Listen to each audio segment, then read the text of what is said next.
I spend a lot of time going around with this box just to scan places with Meta Hyperscape. And today is finally the day in which I don't need this anymore.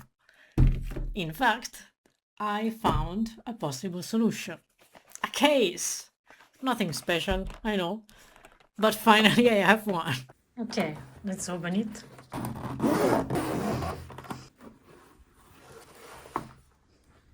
So here there is a space for a headset, and we can also lock it in the position.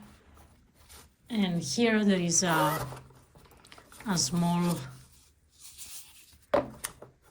container, I don't know how you call this, for cables, recharger, and so on.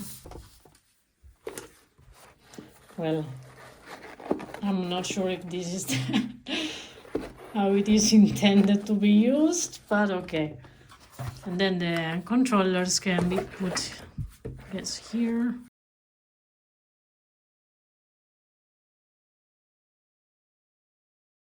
There is also space for the cable and some batteries if you want.